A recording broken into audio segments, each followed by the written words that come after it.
नमस्कार साथियों।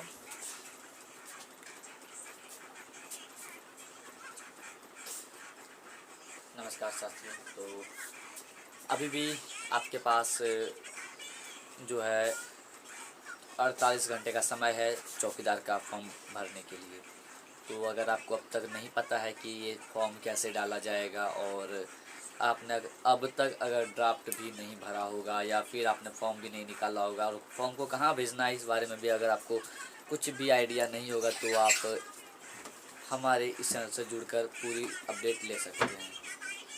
तो मैं बताने वाला हूँ कि ड्राफ्ट कैसे कटाएं तुरंत, और अर्जेंट में ड्राफ्ट कटाने के बाद फॉर्म को कैसे भरकर तुरंत वहाँ पे कैसे जमा करें। तो ये वीडियो थोड़ा सा लंबा होने वाला है, लेकिन आपको इसमें सारी की सारी जानकारी मिल जाएगी। तो सबसे पहले हम समझते हैं कि ड्राफ्ट कैसे भरें, यानी कि ड्राफ्ट वाला जो फॉर्म होता है उसको आप कैसे भरिएगा, फिर बताएंगे कि ड्राफ्ट आप कहाँ से कैसे ऑनलाइन कर सकते हैं। तो ये देखिए पहले। हेलो दोस्तों, तो आज के इस वीडियो में हम सीखेंगे कि ड्राफ्ट कैसे भरें। यानी कि अगर आप चौकीदार का फॉर्म भर रहे हैं और अगर आप देवघर ज़िले से हो या किसी भी ज़िले से हो तो आपको देवघर डीसी के नाम से या फिर अपने ज़िले के डीसी के नाम से एक ड्राफ्ट देना होता है 100 रुपये का, जिसमें कि आपको ऐसा एक फॉर्म मिलेगा 2 पेज का, जिसमें आपको भर के यहाँ पर डालना है कि इस फॉर्म में आप को भर के वहाँ पर 100 रुपये का एक ड्राफ्ट कटवाना होगा, जिसे DD भी कहते हैं, डिमांड ड्राफ्ट भी कहते हैं। तो सबसे पहले हम ऊपर वाले पन्ने को भर के दिखाते हैं, फिर नीचे वाले पन्ने को भर के बताएंगे। तो यहाँ पे आपको जो हिंदी से यहाँ दिया हुआ तो शाखा लिखना है। जिस भी बैंक में आप हैं खड़ा, उस बैंक का शाखा पता करिएगा कि शाखा क्या, शाखा का नाम यहाँ भरना है, डेट भरना है उसी डेट का, ट्रांजैक्शन आईडी, यहाँ पे अपना अकाउंट नंबर नहीं डालना है, इसमें कुछ नहीं डालना है, इसमें को खाली छोड़ देना ट्रांजैक्शन आईडी, और यहाँ पे समूह बैच। नीचे खाता जो लिखा हुआ रहता है, इसमें अपना बैंक अकाउंट नंबर डालना है, इसमें नाम में अपना नाम डालना है, दूसरे का नाम नहीं। यहाँ पे अमाउंट में 100 रुपये डालना है और नीचे भी 100 रुपये लिख देना है, और यहाँ पे 100 रुपये हिंदी में लिखना है।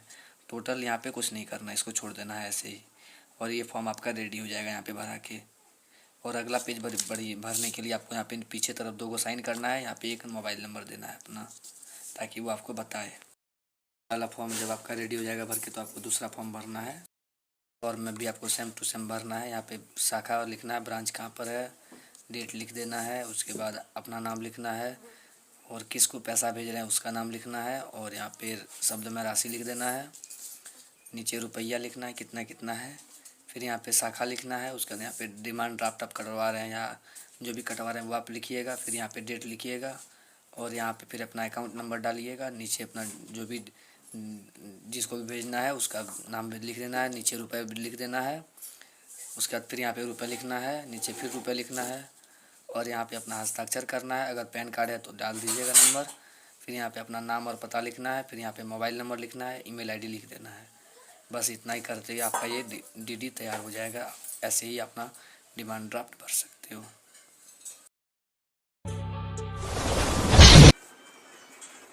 यहाँ से आपने सीखा कि ड्राफ्ट कैसे भरें। तो ड्राफ्ट अगर आपने भरना सीख लिया हो तो आप करिएगा कि अभी भी बैंक खुलने में समय है, तो आप तुरंत अपने बैंक जाइए, नज़दीकी ब्रांच जाके वहाँ ड्राफ्ट दे दीजिए। वहाँ अर्जेंट में कहिए कि हमको 2 बजे तक जो है ड्राफ्ट चाहिए ही चाहिए। वो बोलेंगे 2 दिन लगेगा, 3 दिन लगेगा, तो आप कंप्लेन कर सकते हैं, उसका वीडियो बना सकते हैं, लेकिन हमको आप कहिएगा कि हमें चौकीदार में अप्लाई करना है, तो आप तुरंत अर्जेंट में उसका एक ड्राफ्ट बनवा लीजिएगा DC के नाम से, ठीक है। और महिलाओं के लिए फ्री है और विकलांग के लिए भी फ्री है, उनके लिए कोई DD का रिकमेंड नहीं रखा गया। तो महिलाएं और जो है विकलांग, उनके लिए कोई DD नहीं, वो डायरेक्ट फॉर्म भर सकते हैं। तो ड्राफ्ट भरने के बाद नेक्स्ट स्टेप आता है फॉर्म भरना। तो वो भी आप यहाँ पे देखिए कि फॉर्म कैसे भरें, स्टेप बाय स्टेप समझिए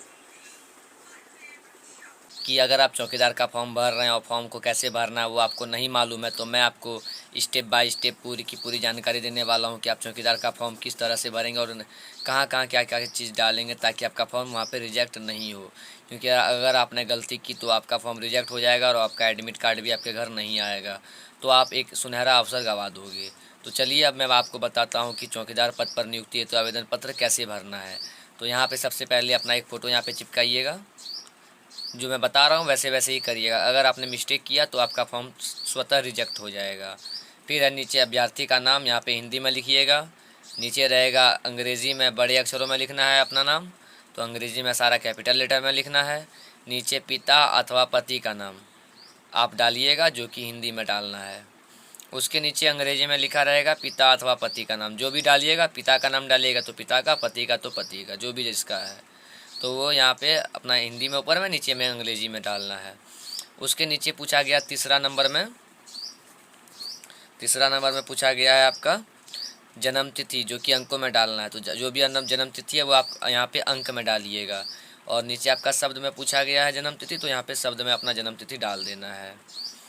और नीचे आपका रहेगा यहाँ पे दिनांक 1/1/2024 को उम्र। तो ये जो भी छोड़ रहे हैं उनका जो है शायद उनका यहाँ पे गलत हो जाएगा, क्योंकि अब ये बहुत सारे कैंडिडेट इसको नहीं निकाल पा रहे हैं कि 1/1/2024 के अकॉर्डिंग उनका उम्र कितना होता है। तो इस कारण आपका भी फॉर्म रिजेक्ट हो सकता है। तो इसको क्या करना है, एज कैलकुलेटर डालिएगा, गूगल पे सर्च मार के वहाँ पे अपना एज डालिएगा और जन्म तिथि डालिएगा और 1/1/2024 डालिएगा, आपका एज कैलकुलेट होके आ जाएगा। उसके नीचे आता है चौथा नंबर पे अभ्यर्थी का अस्थायी पता, जो कि ग्राम डालिएगा अपना, बीट ग्राम डालिएगा। तो बीट ग्राम क्या डालना है, इसमें बहुत सारे का कन्फ्यूज़न है, तो वो मैं आपको नेक्स्ट वीडियो में बता दूंगा कि वो क्या करना है। लेकिन फ़िलहाल के लिए ग्राम डालिएगा, जहाँ से आप डाल रहे हैं वहाँ से डालिएगा, बीट संख्या वहाँ का डाल दीजिएगा, पंचायत डालिएगा, पोस्ट डालिएगा, उसके बगल में आप थाना डाल दीजिएगा और अंचल डाल दीजिएगा। याद रहे ये इन्फॉर्मेशन सिर्फ और सिर्फ देवघर ज़िले वालों के लिए है। ज़िला देवघर, पिन कोड डाल दीजिएगा अपना पिन कोड, ठीक है। फिर यहाँ रहेगा पत्राचार का पता पिन कोड के साथ। तो पत्राचार में भी आपको सेम डालना है, ग्राम डालना है, बीट ग्राम नहीं डालना है इसमें। ग्राम, पंचायत, पोस्ट, थाना, अंचल, जिला और पिन कोड डालना है पत्राचार का पता के लिए, ठीक है। तो ये जब पाँचवा हो जाए आपका तो छठा आता है। छठा में आपको डालना है राष्ट्रीयता। राष्ट्रीयता में भारतीय डालिएगा। बगल में मोबाइल नंबर पूछा गया तो मोबाइल नंबर डाल दीजिएगा, सही मोबाइल नंबर डालिएगा। ईमेल आईडी डाला गया है, जो कि यह यदि हो तो, यानी कि ईमेल आईडी अगर आपके पास है तो दीजिएगा, नहीं है तो नहीं दीजिएगा। उसके नीचे है आधार संख्या, जो कि ये डालना कंपलसरी है। आधार नंबर डाल दीजिएगा, जो कि 12 अंकों का होता है। 10वां नंबर में है आवेदक के शरीर पर 2 पहचान चिन्ह। तो 2 को पहचान चिन्ह डालिएगा, नहीं डालिएगा तो नहीं चलेगा, इसको डालना ही है। इसको 100% आपको डालना है, जो कि रहेगा 2 अस्थायी पहचान चिन्ह, जो कि आपका एग्ज़ाम के टाइम में काम देगा। फिर आता है पहला पेज, जब रेडी हो जाएगा तो दूसरा पेज पे आइएगा। दूसरा पेज आपका ये वाला रहेगा, जिसमें आपको शैक्षणिक योग्यता 11 नंबर में पूछा गया है कि आप कहाँ तक पढ़े लिखे हैं। तो मैट्रिक एवं समकक्ष, यानी कि मैट्रिक के आसपास है तो वहाँ का डालिएगा। बोर्ड परिषद का नाम, अगर आपने झारखंड बोर्ड का है तो आप जय कराची लिखिएगा, जिसका दूसरा बोर्ड होगा वो दूसरा नाम लिखिएगा। उत्तीर्णता का वर्ष, यानी कि आपने किस वर्ष 10वां का परीक्षा दिया था वो डाल दीजिएगा। पूर्णांक पूछा गया, यानी कि कुल मार्क्स 500 का एग्ज़ाम हुआ था या 600 का हुआ था, तो लगभग का 500 का एग्ज़ाम होता है तो यहाँ पे 500 ही डालिएगा। प्राप्तांक में होता है कि आपने 500 नंबर में कितना नंबर प्राप्त किया, वो आपके एडमिट मार्कशीट पर रहता है, वो डाल दीजिएगा। प्राप्तांक का प्रतिशत पूछा गया तो उसको प्रतिशत में निकाल लीजिएगा, जो कि वहाँ पे लिखा हुआ भी रहता है मार्कशीट में। उसके बाद अंक पत्र की संख्या पूछेगा तो अंक पत्र की संख्या आपके मार्कशीट के दाहिने और ऊपर में रहता है, 6 अंकों का, वो डाल दीजिएगा। किसी का ज़्यादा अंकों का भी रहता है। आगे है 12वां नंबर में आपका अभ्यर्थी की आरक्षण कोटि, कृपया लिखें, इसको लिखना है। अगर आप अनारक्षित है तो अनारक्षित UR लिखिएगा। अगर आप पिछड़ा वर्ग से हैं तो पिछड़ा वर्ग BC2 लिखिएगा। अत्यंत पिछड़ा वर्ग हैं तो BC1 लिखिएगा। अनारक्षित जाति हैं तो SC लिखिएगा। अनारक्षित जनजाति हैं तो ST लिखिएगा। या आर्थिक रूप से कमज़ोर वर्ग हैं तो EWS लिखिएगा। तो इसको लिख ही दीजिएगा। अगला आता है 13 नंबर में लिंग। यहाँ पे महिला है तो महिला पे टिक लगाइएगा, पुरुष है तो पुरुष पे टिक लगाइएगा। 14वां नंबर पे आपका आता है यदि दिव्यांग हो तो दिव्यांगता का प्रतिशत प्रमाण पत्र संकलन करें, यानी कि दिव्यांगता का प्रतिशत भी यहाँ पे डालिएगा और प्रमाण पत्र भी डाल दीजिएगा कि आप कितना प्रतिशत विकलांग हैं। 15 नंबर आपका आता है दिव्यांगता के प्रकार में उपयुक्त पर टिक करें।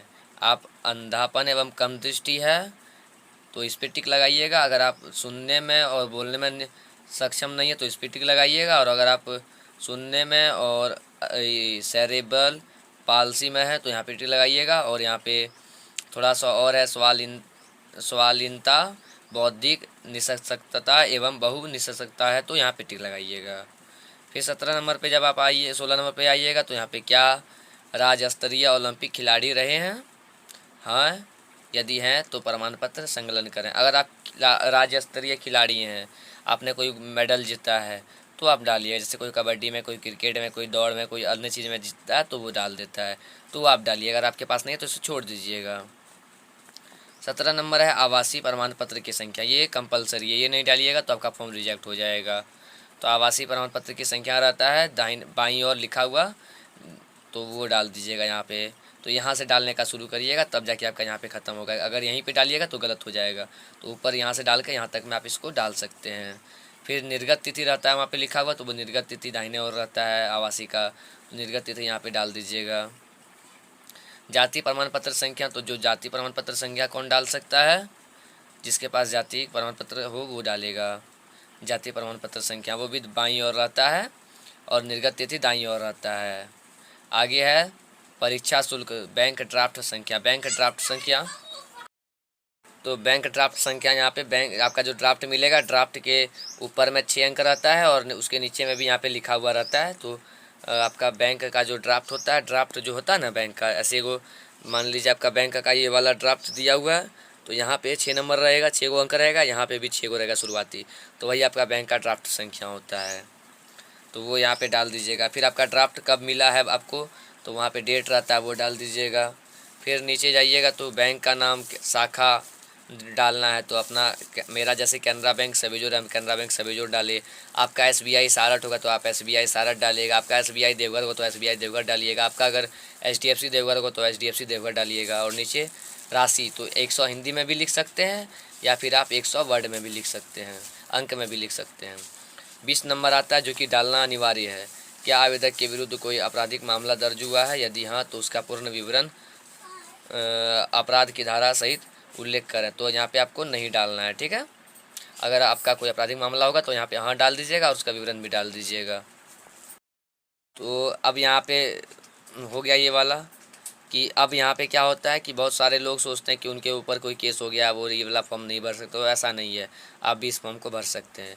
अगला आता है कार्यानुभव, यदि पूर्व में चौकीदार के रूप में कार्य किए हो तो विवरण। तो ये वाला सबको नहीं डालना है, ये उसी को केवल डालना है किस नंबर, जिनके ऊपर कोई जो पहले से कार्य किए होंगे चौकीदार में, केवल वही डालेंगे, दूसरा यहाँ पे इसको नहीं डालिएगा, ठीक है।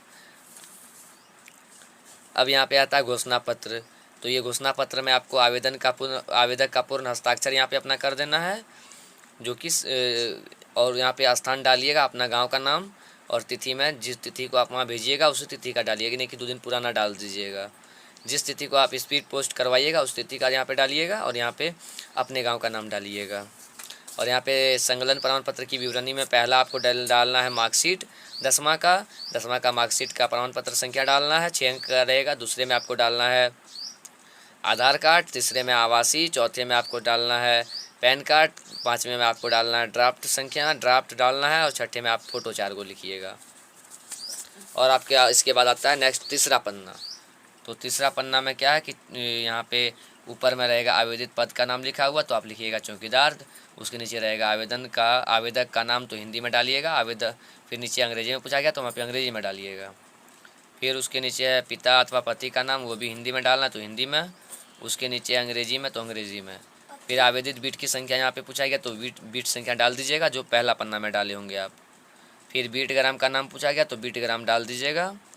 बीट ग्राम के अधीन ग्राम का नाम में अपना ही गांव का नाम डालिएगा, यहाँ भी सेम वही दोनों चीज़ सेम यहाँ डालिएगा। फिर पत्राचार का पता पिन कोड के साथ, तो यहाँ पे ग्राम, पोस्ट, पंचायत, थाना, अंचल, जिला, राज्य डाल दीजिएगा। अंचल और थाना लगभग एक ही होता है। तो पिन कोड पूछा गया, पिन कोड डालिएगा, यहाँ पे अपना हस्ताक्षर करिएगा, आपका पेपर जो है वो रेडी हो जाएगा। और नीचे आपका केवल कार्यालय द्वारा भरा जाएगा, तो ये भी याद रखना है, इसको नहीं भरना है, ठीक है। तो यहाँ तक आपको ये समझ में आ गया होगा तो वीडियो को लाइक करिएगा, अपने दोस्त को शेयर करिएगा। और आपका लास्ट डेट जो है वो कब का है, 21/4/2026 आपका लास्ट डेट है फॉर्म भरने का। तो अभी भी देर नहीं हुआ, फटाक से जाइए, ड्राफ्ट बनवाइए, आवासीय बनवाइए और अपना पेपर जमा करिए। तो जब आपने यहाँ पे फॉर्म भी भर लिया, तो अब आप क्या करिए कि आप सबसे पहले मार्केट जाके 2 लिफाफा खरीद के लाइए, एक बड़ा लिफाफा एक छोटा लिफाफा, ठीक है। अब आप 6 फ़ोटो बनवाइए अपना। 6 फ़ोटो बनवाने के बाद उसमें अपना आधार कार्ड, ठीक है, आधार कार्ड के बाद 10वीं का मार्कशीट, उसके बाद आप उसमें एक जन्म प्रमाण पत्र के लिए अपना कोई भी डॉक्यूमेंट एजुकेशन वाला लगा सकते हैं, जैसे कि मूल प्रमाण पत्र हो गया या फिर कोई और एजुकेशन का सर्टिफिकेट लगा सकते हैं, जिसमें कि आपको जन्म प्रमाण पत्र के लिए ये चीज़ लगता है। ये जब हो जाए तो आप आवासी लगाइएगा। आवासी के बाद आप अगर जाति है तो जाति लगा दीजिएगा, अगर EWS तो है तो EWS लगा दीजिएगा, ठीक है। और अगर आप विकलांग हैं तो आप विकलांग का पेपर वहाँ पे लगा दीजिएगा। ये जब हो जाए तो आप इन सब का पिनअप करके ड्राफ्ट भी वहाँ लेके, ड्राफ्ट भी आगे रख के, ड्राफ्ट का आगे पिनअप, फ़ोटो का पीछे, और 4 फ़ोटो और 2 फ़ोटो फॉर्म में सटाएगा तो 6 फ़ोटो यहाँ पे लगेगा। तो इन सब का पिनअप करके आप मोड़ के आप वहाँ पे उसमें भर दीजिएगा, जो रहता है आपका लिफाफा के अंदर भर के, एक छोटा लिफाफा भी उसके अंदर भर के आप अर्जेंट में वहाँ पे अपना बायां दाहिना और अपना एड्रेस, अपना नाम डालिएगा, और बायां और में देवघर DC का एड्रेस और वो चीज़ डाल दीजिएगा, ठीक है। और जब ये आपका रेडी हो जाए तो आप जाइएगा अपने नज़दीकी पोस्ट ऑफिस, और अपने हिसाब से जो है अलग अलग पोस्ट ऑफिस से अलग अलग फ़ीस रखा गया है ड्राफ्ट को लिफाफा को पहुंचाने का। तो वहाँ से आप स्पीड पोस्ट करवा के अपना फॉर्म ईज़िली जमा कर सकते हैं। तो अभी भी समय बहुत है, तो अर्जेंट में आप जाके चौकीदार का फॉर्म जमा करिए, क्योंकि सीट बहुत बड़ी सीट है, यहाँ पे 80 सीट है। तो हद से हद 10,000 15,000 फॉर्म भराएगा, इससे ज़्यादा फॉर्म नहीं भराएगा। तो कंपटीशन कम रहने वाला, तो इसलिए जाइए और अपनी तैयारी को मजबूत करिए। Best of luck. और जाते जाते चैनल को सब्सक्राइब कर लीजिएगा, बेल आइकन ऑन कर लीजिएगा, क्योंकि चौकीदार की पढ़ाई इस वीडियो में, इस चैनल पे चौकीदार की पढ़ाई भी होगी। चौकीदार के बारे में कैसे पढ़ना है नहीं पढ़ना वो मैं पूरे डिटेल से बताने वाला हूँ। Thank you.